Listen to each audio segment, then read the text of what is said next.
ಅಂದಿನ ನನ್ನ ಆಸೆಯನ್ನ ನೀವು ಇಂದು ಕೈಗೂಡಿಸ್ಕೊಟ್ರೆ ನೀವು ಕೇಳಿದಷ್ಟು ಹಣ ಕೊಡ್ತೀನಿ. ಅಷ್ಟೇ ಇಲ್ಲ, ಅಗಲಿದ ಅಣ್ಣ ತಮ್ಮನರನ್ನ ಒಂದ್ ಮಾಡ್ತೀನಿ. ಜಯಶ್ರೀ, ನೀನಿನ್ನೂ ಬಿಟ್ಟಿಲ್ಲವೇನಮ್ಮ ನನ್ನ ಮೇಲಿನ ಹಂಬಲವನ್ನು? ತಾಯಿ, ನಮ್ಮ ಮನೆಯ ಮುಂದೆ ಕೆಸರು ಇದೆ, ಆ ಕೆಸರು ನಮ್ಮದು ಎಂದು ಅದನ್ನು ತಿನ್ನಲು ಬರುವುದೇ ತಾಯಿ. ನಿಮ್ಮ ಉಪದೇಶದ ಮಾತು ನನಗೆ ಬೇಕಾಗಿಲ್ಲ. ನನ್ನ ಬಯಕೆಯ ಬಳ್ಳಿ ನಿಮ್ಮ ಹೃದಯ ಪಂಜರಕ್ಕೆ ಹತ್ತಿ ಹೂ ಬಿಡಲಿ ಮಾವ.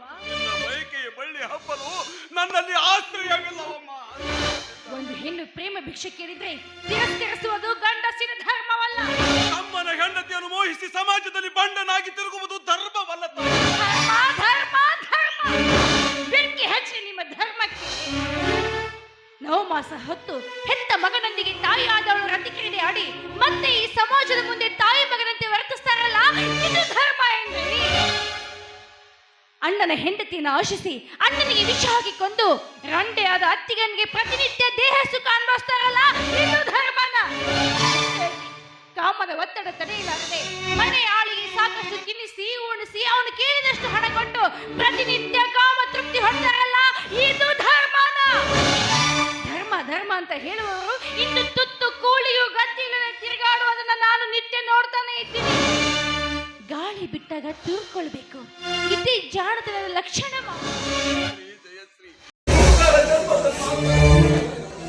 ಏನು ನನ್ನಿಂದ ನಿಮಗೆ ಸಹಾಯ? ಅದೇನು? ನನ್ನ ಹೆಂಡತಿ ಹೆರಿಗೆಯಿಂದ ಒಂದೇ ಸವನೆ ನಿಲ್ಲುತ್ತಿದ್ದಾಳೆ. ಆಸ್ಪತ್ರೆಗೆ ತೋರಿಸಬೇಕೆಂದರೆ ಹಣವಿಲ್ಲ. ಆಪರೇಷನ್ ಅನಿವಾರ್ಯ ಅಂತ ಡಾಕ್ಟರ್ ಹೇಳಿದ್ದಾರೆ. ಅದಕ್ಕಾಗಿ ಹಣ ಬೇಕಾಗಿತ್ತಪ್ಪ, ಹಣ ಬೇಕಾಗಿತ್ತು. ಎಷ್ಟು ಬೇಕಾಗಿತ್ತು? 10,000 ಆದರೆ ಸಾಕು. 10,000 ಆದರೆ ಸಾಕು. ಅಲ್ಲ, ನಾನು ಕೊಟ್ಟ ಹಣವನ್ನು ಅದೇ ತೀರಿಸ್ತೀರಿ ಅಂತೀನಿ. ನಿನ್ನಲ್ಲಿ ಹುಟ್ಟಿಸುತ್ತೇನೆ, ಹಣ ಮಾತ್ರ ಇಲ್ಲ. ನಿಮ್ಮಂತರ ತಿರುವುಕರಿರುವುದರಿಂದಲೇ ನಮ್ಮ ದೇಶದಲ್ಲಿ ಭಿಕ್ಷುಕರ ಹಾವಳಿ ಹೆಚ್ಚಾಗಿದೆ. ಅಲ್ಲ, ನೀವಂತೂ ಕೈಲಾಗದವರು, ಮೇಲಾಗಿ ನಿಮ್ಮ ಹೆಂಡತಿ ಬೇರೆ ಕುರು. ನಾನು ಕೊಟ್ಟ ಹಣವನ್ನು ಅದೇ ತೀರಿಸ್ತೀರಿ ಅಂತೀನಿ. ಚಾಚೆ, ಇಂಥ ತಿರುಕ ಜೀವನ ಸಾಗಿಸೋದಕ್ಕಿಂತ ಸ್ವಲ್ಪ ವೇಷ ಸೇವಿಸಿಕೊಂಡು ಸತ್ತು ಹೋಗ್ಬಾರ್ದೆ. ಈ ಹಿಂದೆ ನೀನು ಹೇಗೆ ಇದ್ದಿ ಎನ್ನುವುದನ್ನು ಜ್ಞಾಪಿಸಿಕೊ. ಆಯುಷ್ಯ ಮುಗಿದು ನಿನ್ನ ತಾಯಿ ಆಸ್ಪತ್ರೆಯಲ್ಲಿದ್ದಾಗ ರೋಗದಿಂದ ಬಳಲುತ್ತಿರುವಾಗ ಅವಳ ಆಸ್ಪತ್ರೆಗೆ ನಾನೇ ಹಣದ ಸಹಾಯ ಮಾಡಬೇಕೇನೋ. ಮುಂದೆ ನಿನ್ನ ತಾಯಿ ತೀರಿಕೊಂಡಾಗ ಅವಳ ಅಂತ್ಯಕ್ರಿಯೆಗೂ ಕೂಡ ನಾನೇ ಹಣದ ಸಹಾಯ ಮಾಡಲಿಲ್ಲವೇನೋ ಗಂಗಾಧರ. ಬಡವ, ನೀನು ನನಗೆ ಮಾಡಿದ ಉಪಕಾರವನ್ನು ಎದುರಿಸ್ತೇನೆ.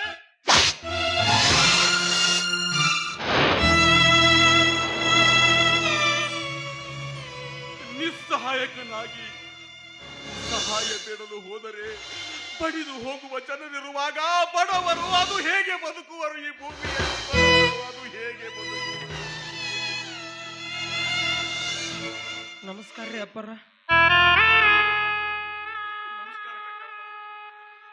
ಏನ್ರಪ್ಪರ ನಿಮ್ಮ ಪರಿಸ್ಥಿತಿ? ನಿಮ್ಮ ತಮ್ಮ ಏನೋ ನಿಮ್ಮನ್ನು ಮನೆ ಬಿಟ್ಟು ಹೊರಗೆ ಹಾಕಿದ್ನಂತಲ್ರಿ ಅಪ್ಪರ? ನನ್ನ ತಮ್ಮ ಮನೆಯಿಂದ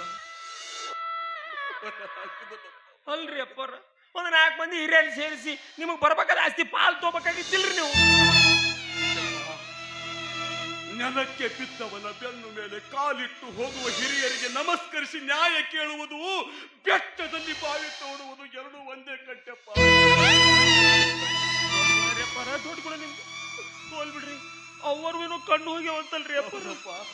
ಕ್ರೂರ ವಿಧಿಯು ತನ್ನ ವಕ್ರ ದೃಷ್ಟಿಯನ್ನು ನನ್ನ ಹೆಂಡತಿಯ ಕಣ್ಣಿಗೆ ಹಾಯಿಸಿ ನನ್ನ ಹೆಂಡತಿಯ ಕಣ್ಣುಗಳೆರಡನ್ನು ಕಿತ್ತಿಕೊಂಡಿದ್ದಲ್ಲದೆ ಮತ್ತೆ ನನ್ನ ಬಾಳಿನಲ್ಲಿ ತನ್ನ ಕುಚೇಷ್ಟೆಯ ಉಯ್ಯಾಲೆ ಚೀಕ ಹತ್ತಿದೆ ಕಂಟಪ್ಪ, ಚೀಕ ಹತ್ತಿದೆ. ದುಡ್ಡಿನ ವ್ಯವಸ್ಥೆ ಏನು ಮಾಡಿದ್ರಿ ಅಪ್ಪರ ಅವರಿಗೆ? ಏನಿಲ್ಲಪ್ಪ, ತುಂಬು ಗರ್ಭಿಣಿಯಾದ ನನ್ನ ಹೆಂಡತಿಯ ಆಪರೇಷನ್ ಸಲುವಾಗಿ ಹಣ ಬೇಕಾಗಿದೆ. ಆಪರೇಷನ್ ಅನಿವಾರ್ಯ ಅಂತ ಡಾಕ್ಟರ್ ಹೇಳಿದ್ದಾರೆ. ಹಣ ಕೊಟ್ಟು ನನ್ನ ಹೆಂಡತಿಗೆ ಚಿಕಿತ್ಸೆ ಒಳಪಡಿಸದಿದ್ದರೆ ಹೆಂಡತಿ ಬದುಕುವುದಿಲ್ಲ. ರೊಕ್ಕದ ಸಹ ಯಾರು ಮಾಡಿಲ್ರಿ ಅಪ್ಪರ ಇವರಾಗ? 10,000 ರೂಪಾಯಿ ಹಣ ಕೊಟ್ಟರೆ ನನ್ನ ಹೆಂಡತಿಯನ್ನ ಬದುಕಿಸಿಕೊಳ್ಬೇಕೆಂಬ ಆಸೆಯಿಂದ ಯಾರಾದರೂ ಸಹಾಯ ಪಡೆಯಬೇಕೆಂಬ ಹಂಬಲದಿಂದ ಹೊರಟಿದ್ದೆ. ಕೇಳಿದ್ರಿ ಅಪ್ಪಾರ ನೀವು ಇಷ್ಟೋ ಮಟ ಎಂಜಲ ಕೈಲಿ ಕಾಗಿ ಹೋಗಿ ಹೊಡೆ ಮಗ ಅಲ್ರಿ ಅವ ಅವ್ರ ಹತ್ರ ಯಾಕೆ ಕೇಳಕ್ ಹೋಗಿದ್ರಿ ಅವ್ರ ಆಪರೇಷನ್ಗೆ 20,000 ರೊಕ್ಕ ಹೋದಲ್ರಿ ನಾ ಕೊಡ್ತೀನಿ ಅಪ್ಪಾರ 20,000. ನನ್ನಂತೆ ನೀನು ಕೂಡ ಬಡವ ಅಪ್ಪ. ನನ್ನ ಸಂಸಾರದ ತಾಪತ್ರೆಯ ನಿನಗೆ ಬೇಡ ಅಪ್ಪಾರ. ಒಂದು ಟೈಮ್ದಾಗ ನಾನು ಕೂಳಿಲ್ದ ಅಲ್ದಾಡಕತ್ತಿದ್ದೆ. ನನ್ನ ಮನೆಗೆ ಕರ್ಕೊಂಡೋಗಿ ಹೊರತುಂಬ ಊಟ ಮಾಡಿಸಿ ಸರ್ಕಾರ ವತಿಯಿಂದ ಒಂದು ಎಮ್ಮೆ ಕೊಡಿಸಿದ್ರಿ. ಈಗ ಒಂದ್ ಎಮ್ಮಿಂದ 4 ಎಮ್ಮೆ ಆಗ್ಯಾವ್ರಿ ಅಪ್ಪಾರ. ಎಲ್ಲೂ ಮನ್ಯಾಗ ರೊಕ್ಕದ ವ್ಯವಸ್ಥೆ ಅಲ್ಲಂದ್ರ ಒಂದು ಎಮ್ಮಿ ಮಾರ ನಿಮ್ಗೆ ರೊಕ್ಕ ತಂದು ಕೊಡ್ತೀನಿ ಅಪ್ಪಾರ. ನೀವು ತಿಳಿ ಕಳ್ಸೋಕ್ ಹೋಗ್ಬೇಡ್ರಿ. ಬೇಡ ನೀವು ಬ್ಯಾಡ ಅಂದ್ರ ನಿಮಗ್ ನನ್ನ ಮ್ಯಾಲ ಆಣೆ ತೋಡ್ರಿ ಅಪ್ಪಾರ. ತಿಳಿ ಕಳ್ಸ್ಕೊಬಿಡ್ರಿ ಅಪ್ಪಾರ. ಬಡವರಿಗೆ ಬಡವರ ಸಹಾಯ ಮಾಡ್ತಾರ ಹೊರತು ಶ್ರೀಮಂತರು ಯಾವ ಕಾಲಕ್ಕೂ ಸಹಾಯ ಮಾಡದಲ್ರಿ ಅಪ್ಪಾರ. ಹುಷಾರ್ ಮಾಡ್ಬೇಡ್ರಿ. ನಾನು ನಿಮ್ಗೆ ರೊಕ್ಕ ತಂದು ಕೊಡ್ತೀನಿ ರೀ.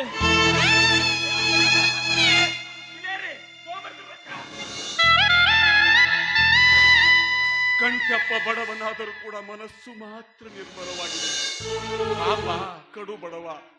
ನನ್ನ ಸಂಸಾರದ ತಾಪತ್ರೆಯ ಅವರಿಗೆ ಹಾಕಿ ಅವನನ್ನು ಗೋಳಿಗೇಳ ಮಾಡುವುದಕ್ಕಿಂತ ಹೇಗೋ ನನ್ನ ತಮ್ಮ ಬಸವರಾಜ ಅಗರ್ಭ ಶ್ರೀಮಂತನಿರುವರು.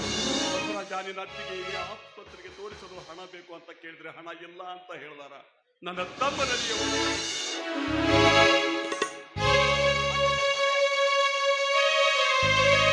ಬಸವರಾಜ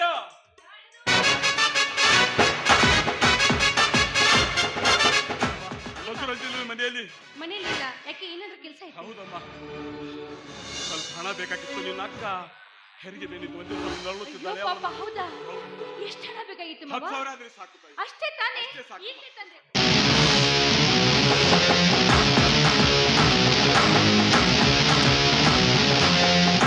ಮಾವ, ಅಂದಿನ ನನ್ನ ಆಸೆಯನ್ನ ನೀವು ಇಂದು ಕೈಗೂಡಿಸ್ಕೊಟ್ರೆ ನೀವು ಕೇಳಿದಷ್ಟು ಹಣ ಕೊಡ್ತೀನಿ. ಅಷ್ಟೇ ಇಲ್ಲ, ಅಗಲಿದ ಅಣ್ಣ ತಮ್ಮನರನ್ನ ಒಂದ್ ಮಾಡ್ತೀನಿ. ಜಯಶ್ರೀ, ನೀನಿನ್ನೂ ಬಿಟ್ಟಿಲ್ಲವೇನಮ್ಮ ನನ್ನ ಮೇಲಿನ ಹಂಬಲವನ್ನು? ತಾಯಿ, ನಮ್ಮ ಮನೆಯ ಮುಂದೆ ಕೆಸರು ಇದೆ. ಆ ಕೆಸರು ನಮ್ಮದು ಎಂದು ಅದನ್ನು ತಿನ್ನಲು ಬರುವುದೇ ತಾಯಿ. ನಿಮ್ಮ ಉಪದೇಶದ ಮಾತು ನನಗೆ ಬೇಕಾಗಿಲ್ಲ. ನನ್ನ ಬಯಕೆ ಬಳ್ಳಿ ನಿಮ್ಮ ಹೃದಯ ಪಂಜರಕ್ಕೆ ಹತ್ತಿ ಹೂ ಬಿಡಲಿ ಮಾವ. ನಿನ್ನ ಬಯಕೆಯ ಬಳ್ಳಿ ಹಬ್ಬಲು ನನ್ನಲ್ಲಿ ಆಶ್ರಯವಿಲ್ಲವಮ್ಮ.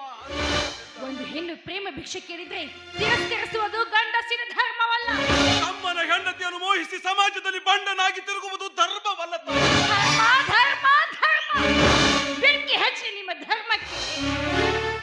9 ಮಾಸ ಹೊತ್ತು ಹೆತ್ತ ಮಗನೊಂದಿಗೆ ತಾಯಿ ಆದವಳು ರತಿಕ್ರೀಡೆ ಆಡಿ ಮತ್ತೆ ಈ ಸಮಾಜದ ಮುಂದೆ ತಾಯಿ ಮಗನಂತೆ ವರ್ತಿಸ್ತಾರಲ್ಲ, ಇದು ಧರ್ಮ ಏನ್ರಿ?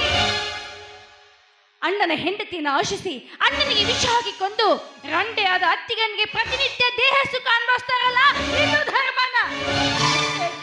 ಕಾಮದ ಒತ್ತಡ ತಡೆಯಲಾರದೆ ಮನೆ ಆಳಿಗೆ ಸಾಕಷ್ಟು ತಿನ್ನಿಸಿ ಉಣಿಸಿ ಅವನು ಕೇಳಿದಷ್ಟು ಹಣ ಕೊಟ್ಟು ಪ್ರತಿನಿತ್ಯ ಕಾಮ ತೃಪ್ತಿ ಹೊಂದಾರಲ್ಲ, ಇದು ಧರ್ಮನ?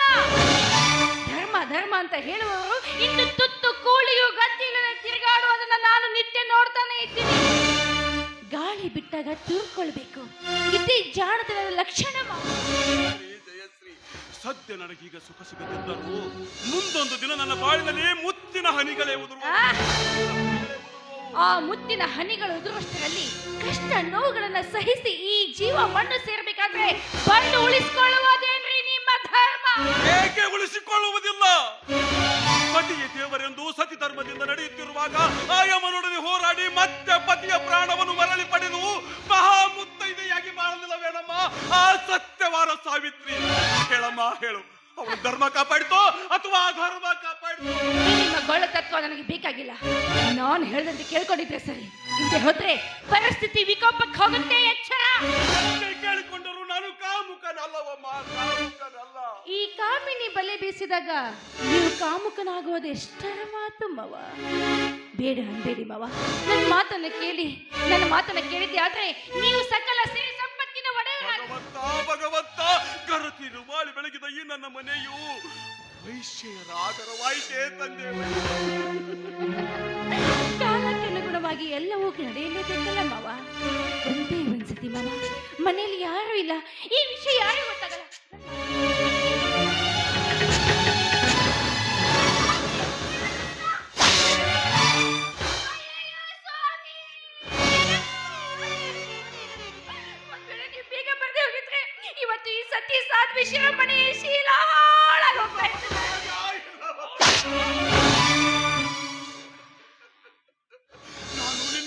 ಚೀಲ ಹಳ್ಳಕ್ಕಾಗಿ ಬಂದಿಲ್ಲವಪ್ಪ, ಬಂದಿಲ್ಲ. ಮತ್ತೆ ಏತಕ್ಕಾಗಿ ಬಂದದ್ದು? ಹೆರಿಗೆ ಬೆಲೆಯಿಂದ ಒಂದೇ ಸಮನೆ ಸಂಕಟ ಪಡುತ್ತಿದ್ದಾಳೆ. ಆಪರೇಷನ್ ಅನಿವಾರ್ಯ ಅಂತ ಡಾಕ್ಟರ್ ಹೇಳಿದ್ದಾರೆ. ಅದಕ್ಕಾಗಿ ಹಣ ಬೇಕಾಗಿತ್ತು, ಹಣ ಕೇಳಲು ಬಂದಿದ್ದೆ. ಎಷ್ಟು ಬೇಕಾಗಿತ್ತಣ್ಣ? 10,000 ಆದ್ರೆ ಸಾಕು. ಅದನ್ನ ಮೊದ್ಲೇ ಹೇಳ್ಬಾರ್ದೇನಣ್ಣ. ಏನೇ ಅಣ್ಣಂಗೆ 10,000 ಬೇಕಂತ ತೊಂಬಾರೆ, ತಗೊಂಬ ಹೋಗಿ. ಏನಣ್ಣ ಈ ವಿಷಯ ಮತ್ತೆ ಹೇಳ್ಬಾರ್ದು? ಏನೋ ಕಾಮುಕ ಪಶುವೆ, ನಿನಗೆ ಹಣ ಬೇಕೇನೋ?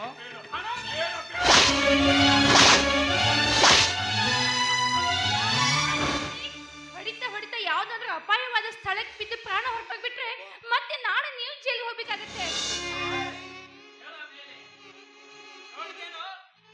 ನನ್ನ ಹೆಂಡತಿಯ ಮಾತು ಕೇಳಿ ನೀನು ಜೀವಂತವಾಗಿ ಬಿಡ್ತಾ ಇದ್ದೀನಿ. ಇನ್ನೊಂದು ಬಾರಿ ಈ ಊರಲ್ಲಿ ಕಂಡದ್ದಾದ್ರೆ ನಿನ್ನ ಜೀವಂತ ಸುಟ್ಟು ಬಿಡ್ತೀನಿ. ಕಸದಂತೆ ಕಂಡರು ಮನೆಯಲ್ಲಿ ಎಲ್ಲರೂ, ದಿನನಿತ್ಯ ಬಾಳಲಿ ಕಣ್ಣೀರು ತಂದರು.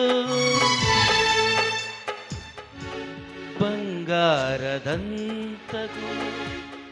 ನೋಡಿದೆಯಾ ಬಸವಣ್ಣ, ಧರ್ಮದಿಂದ ನಡೆದುಕೊಂಡ ಮನುಷ್ಯರಿಗೆ ಈ ಸಮಾಜದ ಜನರು ಕೊಡುವ ಗೌರವ. ಅದಕ್ಕೆ ಜಗತ್ತಿನ ಶ್ರೇಷ್ಠ ನಾಟಕಕಾರನಾದ ಶೇಕ್ಸ್ಪಿಯರ್ ಹೇಳುತ್ತವೆ, the world is the one of the big drama theatre. We are all are the actors but God is director, God is director. ಹೌದು, ಈ ಜಗತ್ತಿನಲ್ಲಿ ವಾಸಿಸುವ ನಾವೆಲ್ಲರೂ ಪಾತ್ರಧಾರಿಗಳು. ಭಗವಂತನೊಬ್ಬನೇ ಬಾಳೆಂಬಾಟದಿ